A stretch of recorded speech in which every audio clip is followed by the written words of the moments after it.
नमस्कार दोस्तों, स्वागत है आप सभी का आपके ही अपने YouTube चैनल मिशन आरबीएसई पर। देखिए, आपको पता होना चाहिए कि आपकी जो सेकंड बुक है, उस सेकंड बुक की जो यूनिट थर्ड है वो पूरे 14 नंबर की है। और इस थर्ड यूनिट में chapter third, chapter fourth, chapter fifth और चैप्टर सिक्स्थ, चार महत्वपूर्ण चैप्टर आपके इसमें शामिल हैं। और आज की इस क्लास में मैं आपके लिए बहुत ही खास और मोस्ट इम्पोर्टेंट 20 ऐसे प्रश्न लेकर के आया हूं जो सीधे आपके परीक्षा के लिए इम्पोर्टेंट है। और दूसरी बात यह है कि ये जो प्रश्न है ये आपका 1.5 नंबर और 3 नंबर के जो क्वेश्चंस होंगे उनको कवर करती है। और इसकी खास बात क्या है पता है आपको? ये टेस्ट हिंदी और इंग्लिश, ये क्लास जो है वो हिंदी मीडियम और इंग्लिश मीडियम दोनों स्टूडेंट्स के लिए है, इसीलिए इस क्लास को आपको देखना बहुत ही ज़रूरी है। ये क्लास अगर आपने कर ली तो थर्ड यूनिट जो पूरी 14 नंबर की है पूरी की पूरी आपकी कवर हो जाएगी। तो आइए शुरुआत करते हैं। कॉपी पेन उठा लीजिए और मोस्ट इंपोर्टेंट क्वेश्चंस को लिखना शुरू कर दीजिए। सबसे पहला क्वेश्चन आराम से समझना है, ध्यान से समझना है, क्योंकि प्रश्न यहाँ से बाहर नहीं जाएगा। अगला प्रश्न एक पढ़ेंगे कि खरीफ और रबी की फसलों में मुख्य अंतर क्या है। मैं आपको यहाँ पे सबसे शॉर्ट से शॉर्ट आंसर दे रहा हूँ। आप अगर चाहें तो इसको विस्तार भी दे सकते हैं। अगर मान लो बड़ा प्रश्न आ गया तो आप इसे बड़ा करके लिख सकते हैं। खास खास पॉइंट्स मैं आपको यहाँ पे बता रहा हूँ। तो प्रश्न इंग्लिश में भी लिखा हुआ है, हिंदी में भी लिखा हुआ है। इंग्लिश में लिखा हुआ है, आप लोग पढ़ सकते हैं जो इंग्लिश मीडियम के स्टूडेंट हैं। What is the main difference between kharif and rabi crops. तो मैं सीधा आंसर पढ़ूंगा। खरीफ मानसून में बोई जाती है, यानी जो वर्षा के मौसम में बोई जाती है उन फसलों को खरीफ फसल कहते हैं। और इनके बोने का जो समय होता है वो जून से लेकर के सितंबर महीने तक का होता है। इसमें मुख्य जो फसलें होती है जैसे चावल है, इसके अलावा भी जैसे बाजरा है ना, बहुत सारी फसलें आती है।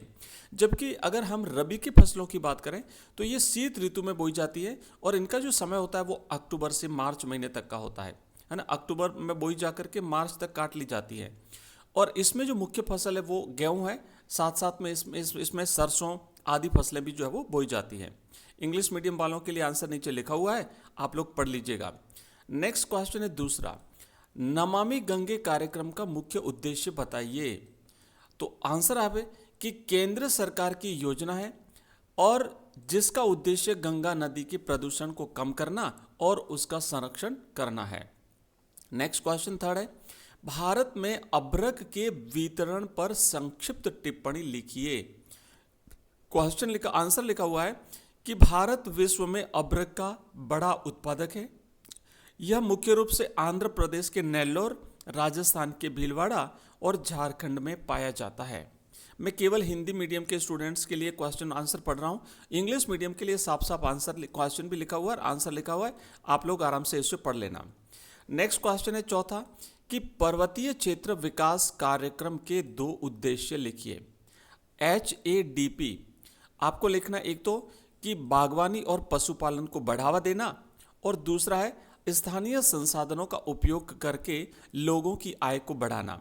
ये इस तरीके से आप है ना एग्जाम में भी जहाँ तक हो सके पॉइंट्स में आंसर देना है, क्योंकि अगर आपने पॉइंट्स 2 3 4 पॉइंट्स लिखे तो जो एग्जामिनर जब चेक करता है जिनका पैराग्राफ में आंसर होता है उससे ज़्यादा अगर किसी ने पॉइंट्स बना के लिखा है तो वो ज़्यादा अच्छा माना जाता है। और पॉइंट्स भी आपको एक के नीचे दूसरा लिखना, जैसे एक यहाँ पे लिखा, दूसरा पॉइंट यहाँ लिखोगे, तीसरा यहाँ लिखना, इस तरीके से आप पॉइंट्स में आंसर लिखें तो आपका प्रेजेंटेशन बहुत शानदार होगा। नेक्स्ट प्रश्न है कि हरित क्रांति से भारतीय कृषि पर क्या प्रभाव पड़ा। तो आंसर लिखना है कि 1960 के दशक में उन्नत बीजों और उर्वरकों के प्रयोग से खाद्यान्न विशेष करके गेहूं उत्पादन में भारी वृद्धि हुई और भारत आत्मनिर्भर बना। नेक्स्ट क्वेश्चन है, नाभिकीय ऊर्जा के लिए आवश्यक खनिजों के नाम लिखिए। उत्तर है आपको लिखना है कि यूरेनियम जो झारखंड में विशेष रूप से पाया जाता है, थोरियम केरल की रेत में पाया जाता है, इसका उपयोग किया जाता है नाभिकीय ऊर्जा के लिए। नेक्स्ट प्रश्न है कि जल संभर प्रबंधन से आप क्या समझते हैं। तो आपका इसका आंसर लिखना है कि इसका अर्थ धरातलीय और भूमि जल का संरक्षण करना है। इसका उद्देश्य प्राकृतिक संसाधनों का विकास और समुदाय को आत्मनिर्भर बनाना है। मतलब दो उद्देश्य हो गए, प्राकृतिक संसाधनों का विकास भी करना है और साथ ही साथ जो समुदाय है उसको आत्मनिर्भर बनाना है। नेक्स्ट क्वेश्चन है, मुंबई हाई का आर्थिक महत्व बताइए। ये प्रश्न देखो ऑब्जेक्टिव टाइप भी बन सकता है, लघुत्रात्मक रिक्त स्थान में भी आ सकता है, तो इसे अच्छी तरह से याद कर लेना। यह अरब सागर में स्थित भारत का सबसे बड़ा तेल और प्राकृतिक गैस का क्षेत्र है। यहाँ सागर सम्राट मंच से तेल निकाला जाता है। नेक्स्ट क्वेश्चन है कि सतत पोषणीय विकास सस्टेनेबल डेवलपमेंट की परिभाषा दीजिए। ये इंपॉर्टेंट प्रश्न है, आप इसे नोट कर लीजिए, बिल्कुल परीक्षा में आ सकता है। ऐसा विकास जो भविष्य की पीढ़ियों की आवश्यकताओं को ध्यान में रखकर और पर्यावरण को नुकसान पहुंचाए बिना वर्तमान आवश्यकताओं की पूर्ति करना, ठीक है ना। ऐसे आप लिखोगे कि वर्तमान आवश्यकताओं की पूर्ति करना, लेकिन भविष्य की पीढ़ियों की जरूरतों को भी ध्यान में रखते हुए और साथ ही साथ पर्यावरण को नुकसान न पहुंचाते हुए। क्वेश्चन नंबर 10 है वर्षा जल संग्रहण के 2 लाभ बताइए। तो वर्षा जल संग्रहण के 2 लाभ, आप जब आंसर लिखो और अगर आपको बड़े ज्यादा शब्दों में मान लो लिखना पड़े तो आप लिख सकते हो कि उत्तर ऐसे शुरू करना कि वर्षा जल संग्रहण के 2 लाभ इस प्रकार हैं। फिर लिखना पॉइंट 1 भूजल स्तर को ऊपर उठाना। फिर पॉइंट नंबर 2 पानी की बढ़ती मांग को पूरा करना। फिर पॉइंट नंबर 3 और मृदा अपरदन को रोकना। ठीक है, इस तरीके से लिखोगे तो आपका उत्तर और थोड़ा बड़ा हो जाएगा।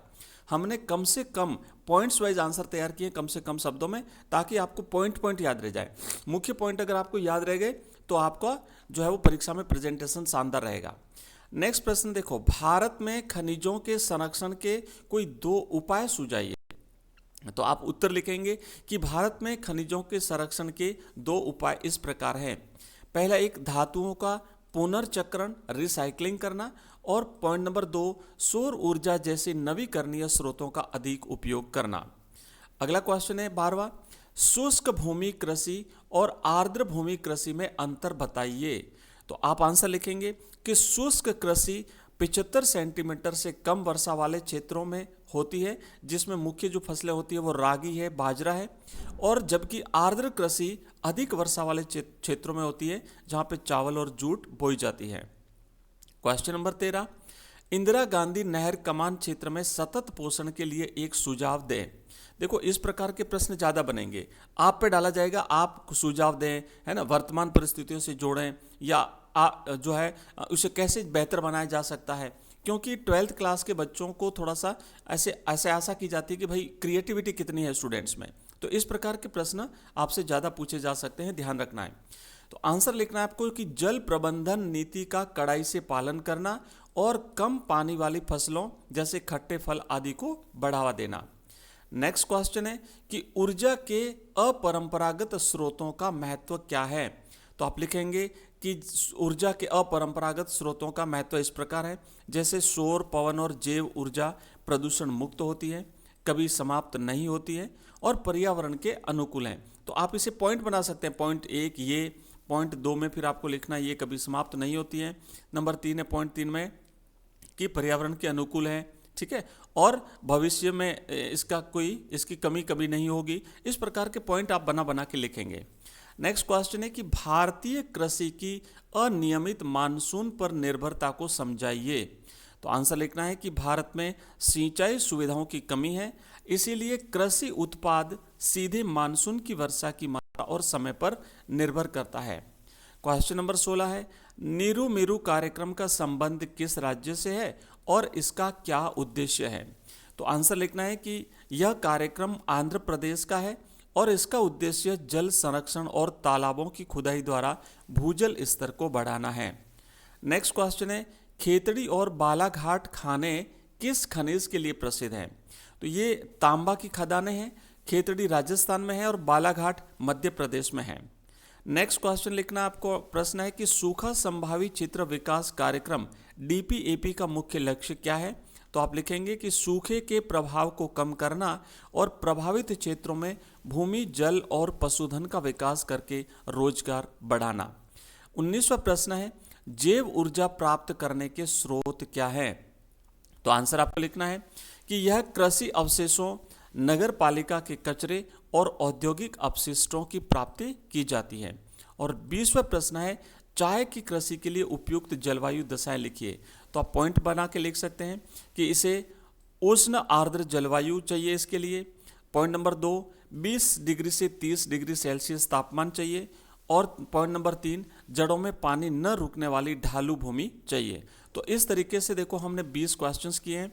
ये इस प्रकार की सीरीज लगातार जारी रहेगी। पूरी किताब को, पूरे सिलेबस को कवर करते हुए मैं आपके लिए एमसीक्यूज टाइप के प्रश्न, रिक्त स्थान के प्रश्न, अति लघुतरात्मक प्रश्न, लघुतरात्मक प्रश्न और निबंधात्मक प्रश्न, ये सारे क्वेश्चंस की सीरीज आपको आज पूरे दिन भर मिलती रहेगी। और साथ ही साथ जो आपका मैप है, मानचित्र, जो आपके 4 नंबर के प्रश्न आते हैं 2, उसको भी हम कवर करते हुए आपके लिए आज कंटेंट रेडी करेंगे और आपको अवेलेबल कराएंगे। अगर आप नए हैं तो चैनल को सब्सक्राइब कर लें, वीडियो को लाइक कर दें, इस वीडियो को ज़्यादा से ज़्यादा अपने दोस्तों के साथ हाइप करके शेयर करें और हाइप करके भेजें, तो आपको जो है वो क्लासें लगातार मिलती रहेगी। मिलते हैं अगली क्लास में। धन्यवाद। पढ़ते रहिए, मस्त रहिए।